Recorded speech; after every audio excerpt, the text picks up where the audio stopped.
Vladimir Putin, o atual presidente da Rússia, é o homem mais rico do mundo e, sem dúvida, uma das pessoas mais poderosas da Terra. Perceived as the richest on earth.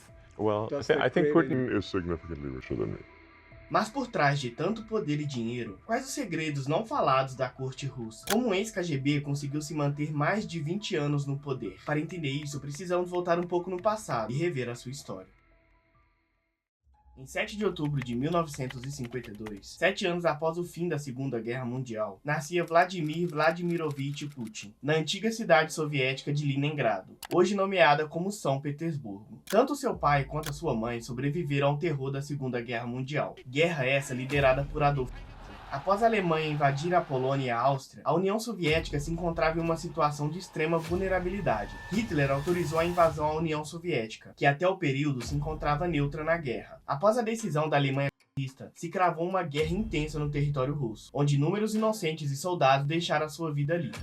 Seu pai, Vladimir Spiridonovich Putin, foi um dos poucos veteranos a voltar vivo da guerra, mas vivendo até o fim da sua vida com inúmeras sequelas causadas por ela. Já sua mãe, Maria Putina, sobreviveu ao cerco de Leningrado, onde a antiga Alemanha nazista cercou a cidade de Leningrado durante 900 dias. O cerco de Leningrado ficou marcado como um dos mais longos e destrutivos da história das guerras, onde a Alemanha tinha como objetivo não deixar a entrada de mantimentos e nem de água na cidade, com a missão de matar os soviéticos de fome. Uma aterrorizante fome se instalou. Homens adultos não comiam mais do que 250 gramas de pão, e crianças e mulheres menos ainda. Somado a tudo isso, o inverno russo fez com que quem não morresse de fome, morresse de frio. O terror presente naquele momento foi tanto que naquele ano foram registrados mais de 2.000 mortes por canibalismo. Putin é o mais novo dos seus irmãos, cujo todos morreram antes mesmo dele nascer. Vladimir sempre levou uma vida bem simples, onde morava em um apartamento compartilhado e não tinham nem sequer água quente em casa. Já em sua vida acadêmica, ele foi de longe um dos piores alunos da sua classe, com notas ruins e se envolvendo em muitas brigas, o que inconscientemente o fez apaixonar pela luta e começando a lutar sambo, uma arte que tem origem na Rússia e combina técnicas de judô, wrestling e outras artes marciais. O seu amor pela luta era tão grande que o fez tornar a faixa preta em judô. Após terminar o ensino médio, Putin ingressou em uma faculdade de Direito em São Petersburgo, onde lá conheceria uma pessoa que mudaria de uma vez por todas a sua vida. Ele acabava de encontrar o homem que seria o seu mentor durante a sua carreira inteira. Essa pessoa se chamava Anatoly Sobchak. Mas antes, precisamos entender quem é Anatoly. Ele foi um político russo durante a Perestroika e o primeiro prefeito de São Petersburgo eleito democraticamente. Em 1956, Anatoly se ingressava na mesma faculdade de Direito que Putin estudaria no futuro, a Universidade Estatal de Leningrado, que após concluir o seu doutorado se tornou professor na faculdade e deu aula para inúmeras pessoas de sucesso na Rússia. Uma delas foi Vladimir Putin. Os dois se conheceram e criaram um laço de amizade muito grande, laço esse que traria muito conhecimento sobre política a Putin. Assunto esse que na época nem sequer sonhava em entrar para esse mundo. Logo após se formar, Putin entrou para a KGB, Comitê de Segurança do Estado, fundado em 1954, onde tinham como objetivo cuidar da segurança nacional, através de investigações de crimes internos e externos cometidos contra o Estado. Isso incluía espionagem, perseguir pessoas, abater inimigos e manter a imagem do governo a qualquer custo. Durante 1954 a 1991, a KGB foi responsável por espionagem tanto internacional quanto nacional.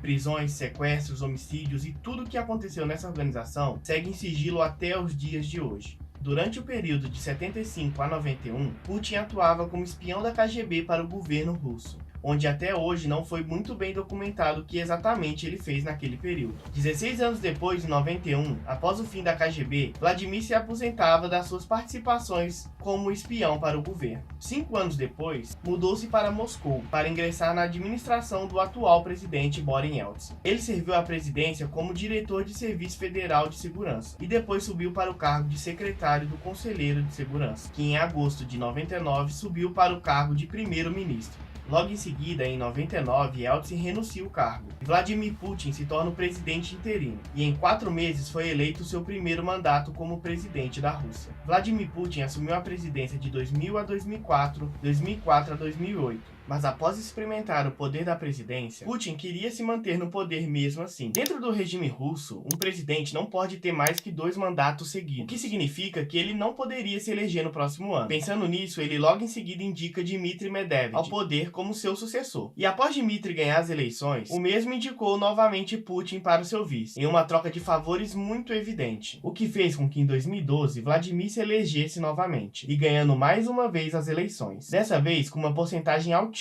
Ele ficou 8 anos no poder, depois ele saiu porque ele não podia ficar mais, né? Aí ele colocou Medvedev no lugar dele, que era primeiro-ministro, aí trocou e virou presidente, aí Putin virou primeiro-ministro. Só que o Medvedev era total... Era o marionete dele. Marionete Quem dele. mandava mesmo era ele? Com certeza, com certeza. Logo ao assumir o cargo, Putin criou uma lei que o deixará no poder até 2036, o que será mais tempo que o ex-ditador Stalin ficou no poder na antiga União Soviética. Mas por trás de todo esse tempo de mandato, existem segredos do governo de Putin que a cada dia que passa vem sendo abafado por todos e sendo passado pano. Afinal, como é capaz um presidente ficar 32 anos no poder? Quando criança, Putin diz ter adquirido um dos maiores conhecimentos de guerra. No seu antigo apartamento compartilhado, ambiente onde viviam inúmeros ratos, para se distrair, ele acabava correndo atrás dos roedores. Até um dia consegui cercar um rato contra a parede. E ao chegar ao fim do corredor, o rato que não havia mais saída, parte para cima de Putin e avança no mesmo. Desesperado com aquilo, ele sai correndo. E naquele dia ele entendeu que, pelo fato do rato não ter para onde ir, apenas avançar seria uma opção. E agora, quem caçava era o roedor. Essa simples lição ajudou Putin a criar inúmeras estratégias de guerra que a Rússia enfrentaria no futuro. Como em 2022, a Rússia trava uma guerra contra a Ucrânia, seu país vizinho, por desentendimentos religiosos, interesses políticos e econômicos, deixando mais de 55 mil soldados abatidos em campo. Mas essa decisão de atacar o país vizinho trouxe consequências para o país. Uma delas foi ser banida de participar da Copa do Mundo naquele ano. Mas algo intrigante é que a decisão da invasão foi tomada unicamente por Vladimir Putin, o que dá a entender que a Rússia vive um regime totalmente autocrata, onde o poder se concentra em apenas uma única mão, uma vez que mostra que a qualquer momento Putin decide o que deve ou não ser feito. O poder está muito concentrado no Putin. O chanceler da Rússia não sabia da decisão do Putin de invadir a Ucrânia em 2022. Ele foi informado. Ou seja, tem aí uma situação um pouco diferente de outros países. Eu tive diplomatas russos que uma semana antes da invasão me olharam e falaram: cara, te garanto, a gente não vai invadir. Alguns meus parentes não querem nem trazer toda a informação para mim. Aquele lei que você pode ganhar até 15 anos de prisão por espalhar informação fake sobre o que está acontecendo. Quer informação... Não pode nem chamar de guerra, né? Não, proibido usar essa palavra. Ao longo do seu tempo na política, o mesmo conseguiu formar alianças muito fortes que protegeriam a Rússia de grandes ataques no futuro, como a própria BRICS, formada por Brasil, Rússia, Índia, China e África do Sul e outros países. Ter uma aliança forte assim o fez tomar muitas atitudes consideradas malucas, como a própria invasão à Ucrânia. Dentro do ramo político, Putin conseguiu se desenvolver de uma maneira absurda ao longo do tempo, criando vínculo e impondo sua presença principalmente com seus aliados. Esse é Putin com o ex-presidente Fernando Henrique Cardoso. Esse é Putin com Lula, com Dilma, Temer e com Bolsonaro. Principalmente em território brasileiro, sempre marcou sua presença, assim como em outros países aliados, o que o fez crescer cada vez mais no ramo, saindo de um candidato extremamente fraco para o homem mais poderoso do mundo. Unindo seu conhecimento de guerra e a política, ele cria um governo onde é extremamente forte e imprevisível, fazendo que outros países pensem 2 vezes antes de agir contra a Rússia. Até os dias de hoje, sendo o único governo que nunca baixou a cabeça para Putin, o de Donald Trump, ex-presidente dos Estados Unidos, onde no mandato do mesmo, Putin e Donald Trump trocavam ameaças constantes de explodir um ao país do outro.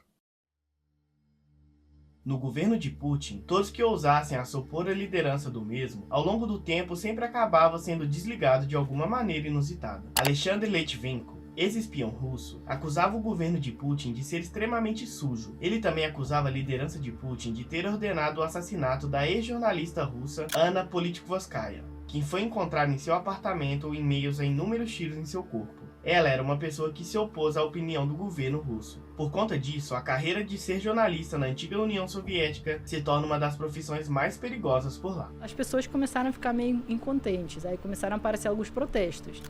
Tipo, protestos são contra a lei. Se você fez protesto não autorizado, é contra a lei. Ah, é? Não pode fazer protesto não autorizado. E quem vai autorizar quem autoriza? Quem vai autorizar o protesto Putin. contra o presidente? Ninguém. Depois de Alexandre dizer tudo isso e expor o governo por completo, o mesmo foi encontrado morto após supostamente ser envenenado. Por quem? Acho que você já sabe. Essas são apenas 2 pessoas das mais de 15 que acabaram perdendo a sua vida inesperadamente após se opor à opinião do governo de Putin. Coincidência? Acho que não.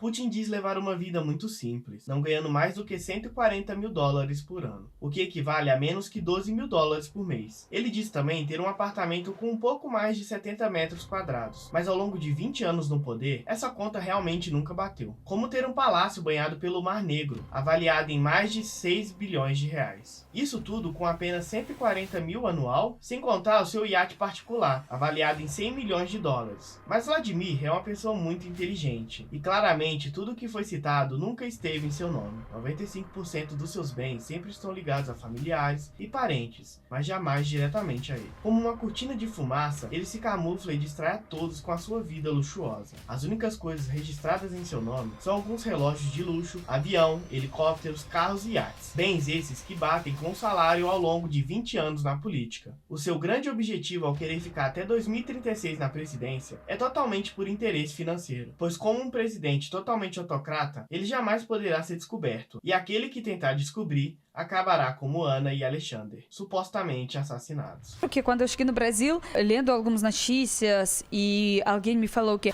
eles querem liberar o presidente da prisão. Vocês precisavam ver o meu rosto nesse momento. Vocês colocaram presidente no prisão? É tipo, para um russo é como, não sei, se você colocou um laranja para o nariz. Como vocês fizeram isso? Apesar de tudo isso, Putin, ao longo do seu tempo na política, trouxe um estilo de governo onde conseguiu impor respeito a todos os outros países, colocando cada um em seu lugar. Se hoje a antiga União Soviética está como hoje, Vladimir Putin, sem dúvidas, teve uma parcela muito grande desse bolo, pois o seu conhecimento aliado ao poder fez com que ele pudesse aplicar muitas estratégias e colocar a Rússia onde ela está. Enquanto ele estiver no poder, a sua verdadeira fortuna segue se mantendo em extremo sigilo, enganando a todos a sua verdadeira fortuna. Mas para um governo totalmente autocrata, onde os 3 poderes nunca existiram, se camuflar em meio a tudo isso se torna algo bastante fácil. Basta utilizar a política como uma distração para esconder a verdadeira vida de rei que ele leva. Assim enganando a Rússia e o mundo. E ai de quem entrar em seu caminho, acabará tendo o mesmo destino que todos que tentaram derrubar o seu governo. Vladimir é a pessoa mais poderosa do mundo, não por ser o presidente da Rússia, mas por ser o homem mais rico do planeta, e onde há dinheiro, há poder.